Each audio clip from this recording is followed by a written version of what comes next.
సుమిత్రమారమణ గోవిందో జయ మగారి ఆత్మశాంతి కోసారి గోవిందో.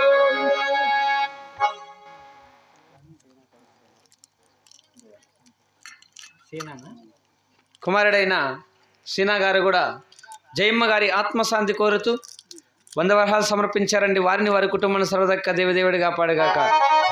జై సుమిత్రమారమణ గోవింద. కొన్నాళ్ళే ఈ జీవితం కన్నుల మూస కలికాలము, కొన్నాళ్ళే ఈ జీవితం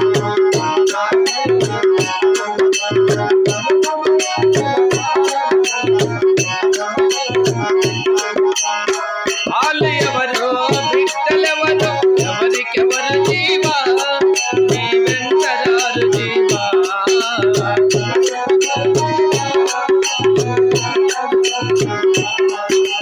కొన్నాళ్ళే ఈ జీవితం కనుల మూస కలకాలము, కొన్నాళ్ళే ఈ జీవితం.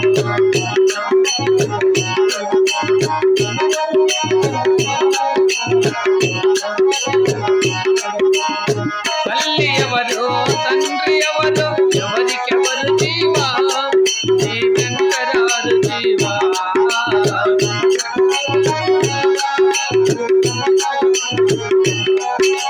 కొన్నాళ్ళే ఈ జీవితం కనుల మూస కలకాలము, కొన్నాళ్ళే ఈ కాపురము.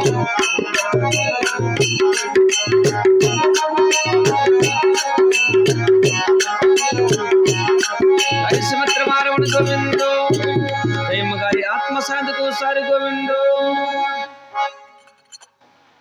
నువ్వు రా, ఏమి ఇబ్బంది.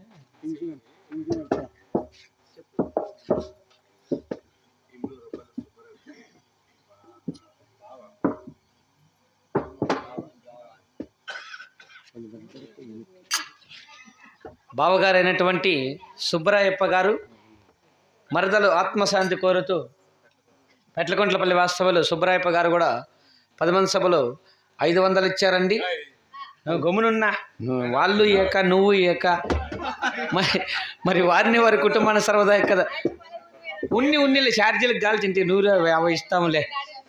మరి వారిని వారి కుటుంబాన్ని సర్వదా దేవదేవుడు చల్లగా కాపాడవలసిందిగా కోరుకుంటున్నాను.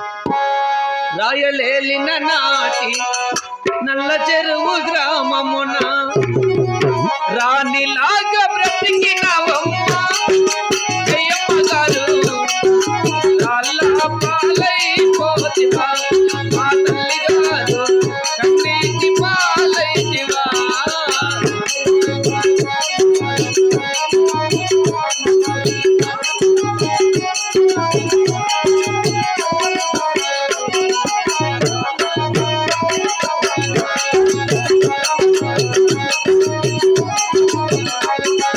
నీ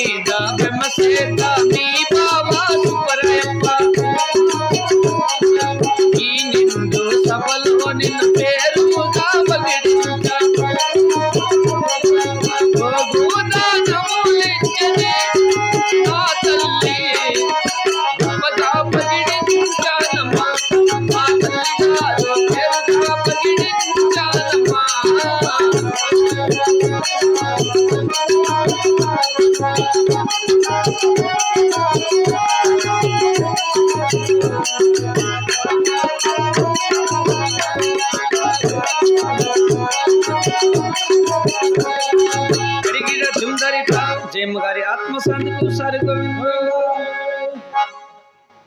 మరొక్కసారి మన ఊరి గ్రామస్తులకు అందరికీ పేరు పేరున శిరస్సు వంచి పాదాభివందనం తెలియజేసుకుంటామండి.